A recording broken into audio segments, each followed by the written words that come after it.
Hello everyone and welcome back to the channel. And in today's guide I'll be teaching you how to better effectively use Casper in Battlefield 2042. Keep in mind that this video has been made after the Season 4 update. So if you are watching this on a later date, just keep in mind that it is very possible that some things may have changed, but for the most part this video will just cover the basics. I'll begin the video with starting out with the more basic stuff that everyone probably knows, and as the video goes on I will get into the more in-depth knowledge that most people aren't aware of. So without further ado, let's go ahead and get into the video. Undeniably, he is one of the best characters in the entire game for intel gathering. His drone has an exceptional ability to spot out enemies, allowing you to quickly identify the target so that way when they try and attack you, you are prepared for them when they do try to attack. Personally, I like to stick around close to the drone so that way if anyone is in my near vicinity, I know how to deal with them and act accordingly.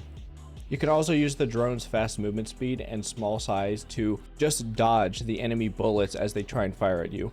The majority of people that I've noticed flat out ignore your drone for whatever reason, and the people who do try and shoot you can't physically hit it because of how small and how fast this thing is. And it's not a skill issue on the player's part, it's just very difficult to hit this thing. And I've noticed that the hitbox is oftentimes in front of the drone rather than the actual drone itself. So not only do you have to lead your shot, you also have to aim in front of it, which throws a lot of people off. And as frustrating as this might be, there are actually quite a few counters to deal with the Casper drone so that way you don't waste too much ammo or time trying to shoot this thing down.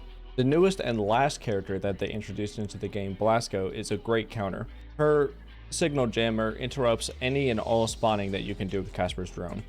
The only way to counter this is to physically find the jammer itself and use the EMP launcher attached to the drone to take it out. Oftentimes, people will just place down the jammer and just forget the drone actually exists. So you're essentially free to just look for the jammer and just take it out like normal. Another excellent counter is just to use Sundance's anti-armor grenade. It'll just track the drone and destroy in one shot. Route can also hack the drone to temporarily disable it, allowing you to easily shoot it out of the sky. And the last counter to the drone is to use smoke grenades. It will cancel both his ability to spot and to EMP targets. And speaking of EMPing targets, you can EMP any vehicle in the game and EMP/destroy any gadget such as Irish's ADS device, Boris's turret, other Casper drones, the Ranger, which will do about 75 damage to it. So it will not destroy it one shot, but it will damage it significantly and disable it for about 5 seconds. It can also disable Crawford's mounted turret, but only if it is being used. The maximum distance you can go with his drone is 150 meters from your actual person, has a maximum EMP lock distance of 25 meters and recharges every 12 seconds after use, and his drone, if it's destroyed, takes 30 seconds to recharge before you can use it again. The EMP also has an AoE, so that way it will destroy, not disable, destroy any gadgets that are very close by. This, as far as I can tell, is 2 meters at max. And notice how I said not disable. Before the Season 4 update, his drone would only temporarily disable gadgets, not destroy them. And the last thing to note is his side ability, which is his suit. Essentially what this does is alert you of any nearby enemies, and you can see on screen now the red pings at the bottom of the screen. That is the suit taking place. The faster the beeps get, the closer the enemies are. Casper's tier 1 challenge is to either spot or disrupt 8,000 targets. This may seem like a lot, and it is for the most part, but luckily the spotting is not just from his drone.